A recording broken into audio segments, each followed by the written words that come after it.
Winamax, les meilleurs cotes. Bonjour à toutes et à tous, bienvenue dans un nouvel épisode des Paris Ma Ligue 2 spécial 36e journée pour m'accompagner comme d'habitude Philippe Dechter. Salut Philippe. Salut Dorian, bonjour tout le monde. Philippe qui tient le compte les Paris ML2 sur Twitter qu'on vous invite évidemment à suivre pour pour avoir le suivi complet et totalement transparent de tous nos paris engagés cette saison. On se penche sans plus tarder sur la carte de cette 36e journée chez notre partenaire Winamax Sport. Je vous partage mon écran avec les cotes qui s'affichent à l'écran. Avec l'affiche pour lancer cette 36e journée, c'est Paris FC Toulouse. Toulouse qui sort du Covid, donc grosse inconnue, un groupe qui va varier entre 16 et 18 joueurs en fonction des retours autorisés ou pas. Paris qui est sorti du top 5, qui est 6e à la différence de but, donc qui a absolument besoin de prendre des points. On avait repéré un spot qui peut être intéressant, on n'est pas encore certain de le prendre, mais c'est Paris FC ou match nul et plus de 1,5 but, coté à 1,76 Philippe. Ouais, parce qu'effectivement, retour de Toulouse, donc ça va faire 15 jours sans jouer. Il y a cette fameuse inconnue du groupe. Là, peut-être qu'il faut surveiller la sortie du groupe. Si vraiment vous voulez parier sur ce match, à mon avis, soyez très très vigilant à la sortie de cote. La victoire de Paris, à combien? Je vois plus sur ton écran, c'est trop petit, je sais C'est pas. trop petit. La victoire de attends. Paris, elle est à 3,60. Non. Ah oui, non, c'est parce que oui, j'ai trié. 2,50. Attends, je vais zoomer un peu. 2,50. Presque. En fait, ça dépend du 11 qui va aligner Toulouse. Bon, vraiment, on n'en sait rien. En fait, je suis plutôt d'accord avec toi sur le Paris FC au nul et plus d'1,5 but parce que c'est des matchs qui vont. Ça devrait être un match quand même assez ouvert. Le Paris FC va pas se rater 2 fois de suite. À mon avis, ils vont quand même jouer. Et Toulouse, il y a la grosse inconnue physique. Ça peut aussi être, par exemple, plus de buts en deuxième mi-temps, parce que peut-être que physiquement, la première mi-temps va être beaucoup plus serrée, et puis en deuxième, Toulouse va craquer. Je sais pas, à mon avis, il y a des trucs à faire sur les bêtes annexes, mais vraiment surveiller le groupe, parce que si le groupe de Toulouse, il y a genre 14-15 joueurs, et sans vrai banc de touche, on va dire, avec un banc de touche avec des joueurs de N2 ou qui ont fait que quelques matchs en pro, bah là, peut-être que la cote du Paris FC sera intéressante à prendre avant qu'elle baisse. Il y a qu'un Paris FC gagne une des mi-temps à 1,64 à C'est pas mal combiner. aussi. Parce Ouais, c'est que pas mal aussi. ça rejoint ce que tu dis dans le sens où effectivement le banc de Toulouse reste d'être très limité. D'autant que les joueurs sur le banc potentiellement vont à peine sortir du Covid et on ne sait pas quelle C'est forme ça, en physique non fait. plus ils auront. Est-ce qu'ils auront vraiment un impact en rentrant ou pas? Donc Paris FC gagne une des mi-temps en supposant que la première mi-temps peut être bien accrochée parce que le 11 titulaire de Toulouse devrait quand même avoir bonne allure, hein, c'est clair. Maintenant, sur le côté physique, on se rappelle que Clermont, après son Covid, a quand même connu 3 matchs d'affilée sans victoire, alors qu'ils étaient sur une dynamique exceptionnelle. Alors chaque club a ses spécificités. On peut pas copier-coller non plus. On ne sait pas comment les Toulousains ont été touchés. S'il y a eu enfin visiblement, il y a eu beaucoup d'asymptomatiques, assez peu de cas vraiment avec des symptômes. Mais Clermont bon. aussi. Hein. Clermont, c'était Clairement pareil. aussi, Clairement aussi. Donc effectivement, 1,64. Paris FC gagné demi-temps 7,50, non, on va éviter. Je trouve pas mi-temps avec le plus de buts. C'est tout en... Non, c'est le dernier truc, je crois. D'accord. Ah oui, mi-temps avec le plus de buts, voilà, deuxième mi-temps, 1,92. Si on part dans cette analyse-là, dans le sens où Toulouse peut-être va devoir baisser le pied après le repos parce que manque de fraîcheur, manque de repères, manque de banc. On peut partir sur un 92 qui peut être aussi intéressant. On va surveiller ça. On va attendre la sortie du groupe de Toulouse déjà pour se faire une idée un peu des forces en présence. Mais en tout cas, voilà les pistes qu'on a repérées pour ce match. Comme je le disais, suivez bien le compte Paris ML2 pour voir si on valide ou pas. Ces premières pistes. Il devrait sortir cet après-midi, hein, je pense, si vous surveillez. si en vous fin d'après-midi, normalement, fin d'après-midi. C'est ça, vu qu'il joue à 15h. Après, à mon avis, ils vont attendre les dernières. Les derniers tests. Ouais, les derniers tests, vraiment les tout derniers tests pour savoir justement s'ils peuvent emmener. Patrice Garand, en conf de presse hier, a dit qu'il attendait encore 2 joueurs potentiellement, où ils attendaient les tests pour savoir s'ils étaient ou pas. Donc, le groupe sera dévoilé normalement en fin d'après-midi s'ils ont reçu les tests. Retour à la carte, Nancy-Valenciennes, match sans enjeu. On passe notre tour. Niort-Rodez, tu nous disais peut-être surveiller la cote de Papy Nouba. Hein. Alors, je vous l'affiche pas parce qu'elle n'est pas encore dispo, mais. Ça fait plusieurs matchs qu'il marque pas. Il a même raté 1 ou 2 pénaltys. Un penalty. Sûr, mais je pense 2 penalties même. Ouais, c'est ça, 2. Hein. Un sur la barre contre Clermont et c'est lui qui tire contre qui loupe le penalty contre. Le dernier. À Valenciennes, c'est lui. Oui, voilà. Oui, Valenciennes, devant Konaté, ouais, c'est ça. C'est Ouais, lui c'est ça. Ouais, c'est lui. Donc ça fait quand même beaucoup et c'est pas son genre. Et en fait, Niort là, ils sont quand même Niort, attendez au classement, ils sont à la lutte pour le maintien. Enfin, ils sont à la lutte. Ils sont un tout petit peu au-dessus, mais finalement, ils ont bien dégringolé. Ils sont 15e avec 39 points et surtout, ils ont un -22 qui est catastrophique. Ils ont la plus mauvaise différence de but. Donc concrètement, Niort, s'ils veulent se sauver, bah pour moi, c'est ce match-là qu'il faut absolument gagner. Rodez à 41 points, donc malheureusement pour Niort, Rodez va quand même jouer le coup à fond. Je pense Bien que sûr. Rodez, s'ils peuvent ramener un match nul, ils s'en priveront pas, voire une victoire évidemment. Donc je ne me risquerai pas à jouer Niort. Par contre, je pense que Papy Mnouba va sortir le gros match sur ce match-là pour justement porter Niort son équipe à bout de bras et puis la mener au maintien. Donc j'aurais envie de lui faire confiance. Si la cote elle sort autour de 2,50, Ouais, je j'allais trouve dire ça plus intéressant de à quelle jouer Papy cote Mnouba. tu attends peut-être autour de entre 2,50 et 2,4, 3? 2,5. Ouais, Ouais, entre 2,4 bah, et... il est jamais très haut, hein, mais Non, là, il bah c'est vient de sûr. rater 2 pénaux. Ouais. Bon, en plus, s'il y a un péno, je pense que c'est peut-être pas lui qui le retirera du Non, coup. sans doute Donc pas, c'est non. peut-être moins intéressant. Toi, tu avais fait un truc en perso et je trouve ça intéressant aussi, c'était de jouer Kemen. Et on sait que Kemen, il y a des moments où il marque des buts et bon, il y a des moments où il marque pas du tout de buts. Ça fait longtemps qu'il a pas marqué. Mm. Et je C'est vois bien surtout, aussi.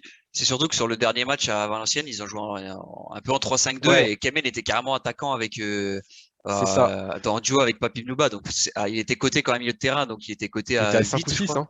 Non, Ah même ouais, plus à 6, 8. ouais. C'est pour ça qu'il À était à 8, 8. ouais. Ok, bah 7 ou tu vois. 8, ouais.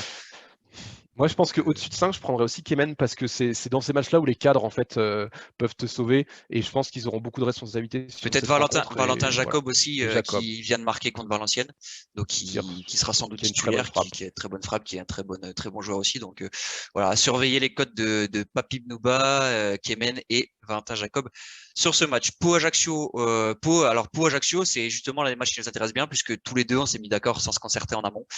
Nous on voit vraiment la victoire de Pau. Je commence mon argumentaire en disant que Pau reste sur 5 matchs, 5 victoires à domicile au Noustecamp. L'AC Ajaccio a assuré son maintien, plus grand chose à jouer. Alors Olivier Pantaloni le répète en conf de presse, il attend vraiment un maximum de rigueur de ses joueurs. Mais de l'autre côté, il a dit aussi que les organismes commençaient un peu à souffrir, que sans doute il y aurait un peu de turnover sur la pelouse de Pau. Il y a notamment Bayala qui sera absent, donc gros Moussitioko est suspendu aussi, qui a marché très fort. Ouais. Donc moi je m'attends à un peu de turnover de la part d'Ajaccio et puis Pau doit à 39 points, je remets le classement, Pau 39 points, donc Pau voilà, doit absolument gagner pour valider, atteindre les 42 points et valider ce maintien. Ils sont en pleine bourre, ils sont en pleine confiance.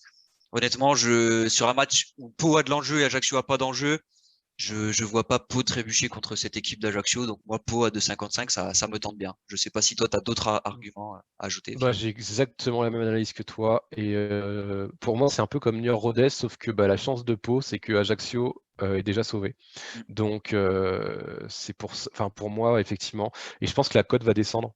Elle était déjà à 2,6 Il y a mercredi, j'ai déjà surveillé. 63% des gens qui ont joué. Bah, Donc effectivement, tout le monde a bien vu que sur ce match.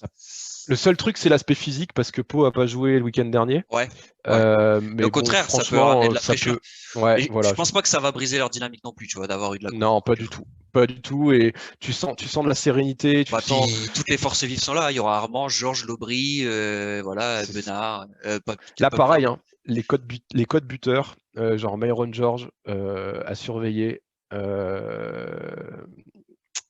Romain Ah, Armand, Victor Lobry à surveiller, hein, parce que si elles sortent assez haut, c'est un match où il peut y avoir des buts, hein, clairement. ouais, Et Pau qui assure, qui assure un peu le spectacle à domicile ces dernières semaines. Donc, c'est pour ça. 2-1, 2-1, 2-0, même. 3-0 contre Auxerre, même. 3-0 contre Auxerre. Ah ouais, ouais, 3-0 contre 3-0. Auxerre, 3-1 contre Dunkerque. Donc, Ah non, non, ça met des ça buts. joue bien. Quand ça joue, ça met des buts. Donc, voilà. On est Je plutôt suis d'accord totalement pour d'accord dire avec toi. que Pau sera sans doute notre confiance. Voilà. Même, vous le verrez sur le compte les paris ML2, mais je pense que ce sera notre confiance pour ce week-end. Une victoire de Pau à la maison. Le Havre Chambly, on n'y touche pas parce que, le Havre, c'est toujours en dents de scie et Chambly joue sa survie, un peu compliqué. Dunkerque-Sochaux, c'est un peu pareil, c'est un match où Dunkerque joue sa survie. Difficile, ils n'ont pas été très Ils sont brillants contre Amiens, fatigués, il y hein. a de la fatigue. Mais est-ce que Sochaux sera quand même en mesure, Dunkerque joue sa survie, donc est-ce que Sochaux va se transcender pour aller gagner à Dunkerque? Ça reste compliqué. Et Bah, quand Je pense Auxerre, que Sochaux va jouer pour gagner, mais le truc, c'est ouais, Est-ce qu'ils vont enfin, tu vois, parce que Bah, Sochaux a... Ouais, mais Dunkerque va entre guillemets bétonner. Enfin, c'est ce qui est Ouais, logique. voilà, c'est Parce que ça. déjà, un point serait une belle opération contre Sochaux pour Dunkerque. Donc, ils vont certainement pas ouvrir le jeu. Je pense qu'ils vont souffrir de la puissance physique des Sochaliens, c'est sûr, parce que comme on l'a vu mercredi, il y aura de la fatigue. Après, pour moi, peut-être match nul à la limite, mais bon, sans grande conviction, ce match-là me tente pas Ou personnellement. alors, en surveillant en live, si Dunkerque, vous voyez qu'ils ont tenu la première mi-temps, qu'on ait un match nul mi-temps, Ouais, le match voilà. nul mi-temps est peut-être intéressant. Voir justement si Sochaux, si vous arrivez à suivre le match, si vous sentez que les Dunkerquois commencent à piocher physiquement, là, Sochaux en deuxième, il pourrait très bien faire la différence. Mm, mm, mm. Mais voilà, c'est pas forcément le match prioritaire. Quand Auxerre, on va vous dire de vous méfier de la cote d'Auxerre qui est très alléchante à 1,93 sur le papier, voilà, on se dit Caen est catastrophique, une victoire 2021, c'est une dynamique très pourrie, calendrier de folie. Mais Auxerre sera privé de Jubal et Birama Touré, quand même deux éléments très importants dans comment dire, je trouve plus moi, la colonne vertébrale, voilà, Ouais. colonne vertébrale de la JA. Caen quand même voilà, Caen au bout d'un moment il va falloir prendre des points parce qu'ils sont barragistes maintenant, hein, je remets le classement.